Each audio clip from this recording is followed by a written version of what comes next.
ಎಲ್ಲರಿಗೂ ನಮಸ್ಕಾರ ವೀಕ್ಷಕರೇ. ಇವತ್ತು ನಾನು ನಿಮಗೆ ಹೇಳ ಹೊರಟಿರುವ ವಿಷಯ ತುಂಬ ರೋಚಕವಾಗಿದೆ ಮತ್ತು ಸ್ವಲ್ಪ ಎಚ್ಚರಿಕೆ ವಹಿಸಬೇಕಾದ ವಿಷಯ ಕೂಡ ಹೌದು. ಈ ಮೇ 1ನೇ ತಾರೀಕು ಬರುವ ಹೂವಿನ ಹುಣ್ಣಿಮೆ ನಿಮ್ಮ ಜೀವನದಲ್ಲಿ ದೊಡ್ಡ ಬದಲಾವಣೆ ತರಲಿದೆ ಅಂತಲೇ ಹೇಳ್ಬೋದು ವೀಕ್ಷಕರೇ.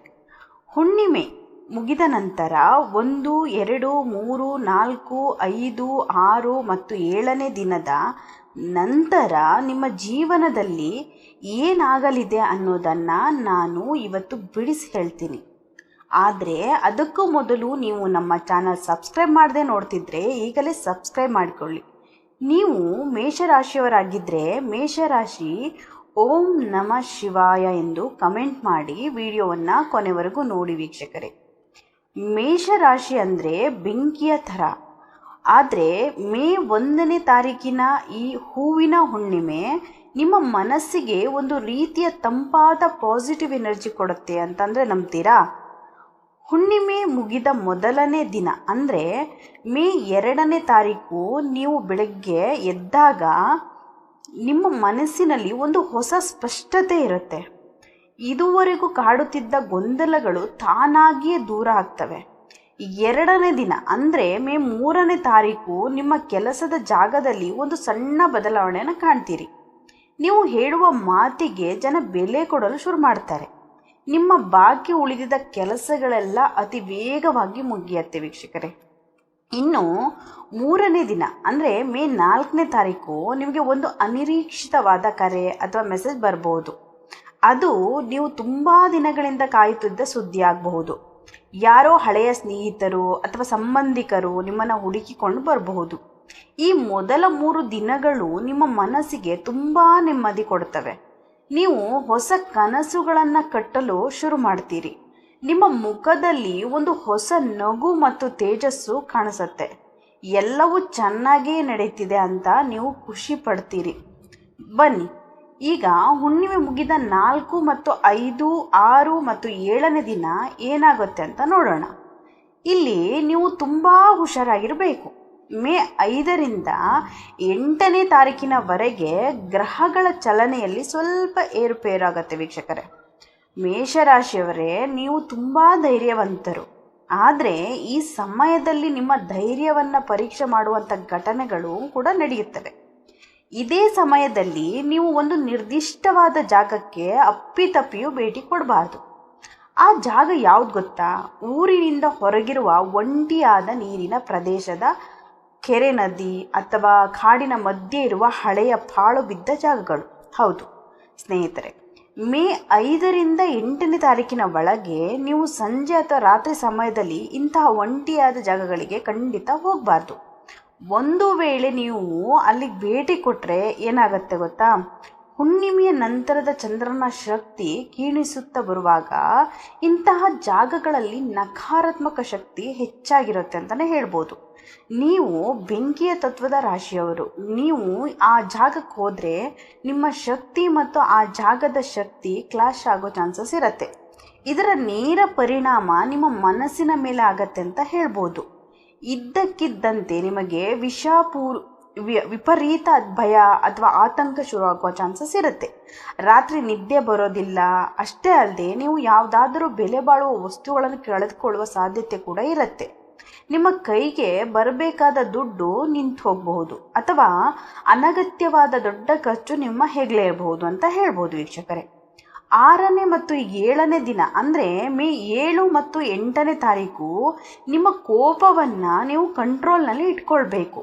ನಿಮ್ಮವರ ಜೊತೆ ಸಣ್ಣ ವಿಚಾರಕ್ಕೆ ದೊಡ್ಡ ಜಗಳ ಆಗಬಹುದು. ಹಾಗಾಗಿ ಆ ಒಂಟಿಯಾದ ಜಾಗಗಳಿಗೆ ಹೋಗೋದನ್ನು ಬಿಟ್ಬಿಡಿ. ಆದಷ್ಟು ನಿಮ್ಮ ಮನೆಯವರ ಜೊತೆ ಸುರಕ್ಷಿತವಾಗಿರಿ. ನಿಮ್ಮ ಕೆಲಸ ಮತ್ತು ಮನೆಯ ಕಡೆ ಮಾತ್ರ ಗಮನ ಕೊಡಿ. ಮೇಷರಾಶಿಯವರೇ, ಆ 7 ದಿನಗಳ ಟೆನ್ಷನ್ ಮುಗಿದ ಮೇಲೆ 8ನೇ ದಿನ ಅಂದರೆ ಮೇ 9ನೇ ತಾರೀಕಿನಿಂದ ನಿಮ್ಮ ಜೀವನದಲ್ಲಿ ಒಂದು ಅದ್ಭುತವಾದ ತಿರುವು ಸಿಗತ್ತೆ. ನೀವು ಹಿಂದಿನ ದಿನಗಳಲ್ಲಿ ಪಟ್ಟ ಮಾನಸಿಕ ಹಿಂಸೆ ಮತ್ತು ಆತಂಕ ಮಂಜು ಕರಗಿದ ಹಾಗೆ ಕರಗಿ ಹೋಗ್ತವೆ. ಪ್ರೀತಿಯ ವಿಚಾರದಲ್ಲಿ ಈ ಸಮಯ ನಿಮಗೆ ಒಂದು ದೊಡ್ಡ ಉಡುಗೊರೆನೆ ಕೊಡಲಿದೆ ಅಂತ ಹೇಳ್ಬಹುದು. ನಿಮ್ಮ ಮತ್ತು ನಿಮ್ಮ ಸಂಗಾತಿಯ ನಡುವೆ ಇದ್ದ ಸಣ್ಣ ಪುಟ್ಟ ಜಗಳಗಳು ತಾನಾಗಿಯೇ ಮುಗಿದು ಹೋಗ್ತವೆ. ನೀವು ಅವರ ಮನಸ್ಸನ್ನು ಅರ್ಥ ಮಾಡ್ಕೊಳ್ತೀರಿ ಮತ್ತು ಅವರು ನಿಮ್ಮ ಕಷ್ಟವನ್ನು ಅರ್ಥ ಮಾಡ್ಕೊಳ್ತಾರೆ. ಮನೆಯಲ್ಲಿ ಒಂದು ಸುಂದರವಾದ ಮತ್ತು ನೆಮ್ಮದಿಯ ವಾತಾವರಣ ನಿರ್ಮಾಣವಾಗುತ್ತೆ ಅಂತಲೇ ಹೇಳ್ಬೋದು. ನೀವು ನಿಮ್ಮ ಪ್ರೀತಿ ಪಾತ್ರರ ಜೊತೆ ಕುಳಿತು ಮನಸ್ಸು ಬಿಚ್ಚಿ ಮಾತನಾಡ್ತೀರಿ. ನಿಮ್ಮ ಮಾತುಗಳಿರುವ ಸತ್ಯ ಮತ್ತು ಪ್ರಾಮಾಣಿಕತೆ ಅವರಿಗೆ ಅರ್ಥ ಕೂಡ ಆಗತ್ತೆ ವೀಕ್ಷಕರೇ. ಇನ್ನೂ ಮದುವೆ ಆಗಿಲ್ಲ, ಪ್ರೀತಿಯ ನಿರೀಕ್ಷೆಯಲ್ಲಿ ಇದ್ದೀರಾ ಅಂದರೆ ಮೇ 10ನೇ ತಾರೀಕಿನ ಆಸುಪಾಸಿನಲ್ಲಿ ನಿಮ್ಮ ಜೀವನಕ್ಕೆ ಒಬ್ಬ ವಿಶೇಷ ವ್ಯಕ್ತಿ ಎಂಟ್ರಿ ಆಗುತ್ತೆ. ಆ ವ್ಯಕ್ತಿ ನಿಮ್ಮ ಜೀವನಕ್ಕೆ ದೊಡ್ಡ ಅದೃಷ್ಟವನ್ನೇ ತರ್ತಾರೆ ಅಂತ ಹೇಳ್ಬೋದು ವೀಕ್ಷಕರೇ. ಅವರು ನಿಮ್ಮನ್ನು ಎಷ್ಟು ಚೆನ್ನಾಗಿ ಅರ್ಥ ಮಾಡ್ಕೊಳ್ತಾರೆ ಅಂದರೆ ನಿಮ್ಮ ಹಿಂದಿನ ಕಷ್ಟಗಳೆಲ್ಲ ಮರೆತು ಹೋಗುತ್ತೆ. ಕುಟುಂಬದಲ್ಲಿ ಎಲ್ಲರೂ ಒಟ್ಟಿಗೆ ಸೇರಿ ಊಟ ಮಾಡುವಾಗ ನಿಮ್ಮ ಮುಖದಲ್ಲಿ ಒಂದು ನೆಮ್ಮದಿಯ ನಗು ಇರುತ್ತೆ. ನಿಮ್ಮ ತಂದೆ ತಾಯಿಯ ಆಶೀರ್ವಾದ ನಿಮಗೆ ದೊಡ್ಡ ರಕ್ಷೆಯಾಗಿ ಕೆಲಸ ಮಾಡುತ್ತದೆ. ಒಟ್ಟಿನಲ್ಲಿ 8ನೇ ದಿನದ ನಂತರ ನಿಮ್ಮ ಸಂಬಂಧಗಳು ತುಂಬ ಗಟ್ಟಿಯಾಗ್ತವೆ ಮತ್ತು ನೆಮ್ಮದಿ ಮನೆ ಮಾಡುತ್ತೆ ಅಂತಲೇ ಹೇಳ್ಬೋದು. ಕೊನೆಯದಾಗಿ ನಿಮ್ಮ ಆರೋಗ್ಯ ಮತ್ತು ನಿಮ್ಮೊಳಗಿನ ಸೃಜನಶೀಲತೆ ಬಗ್ಗೆ ಹೇಳಲೇಬೇಕು.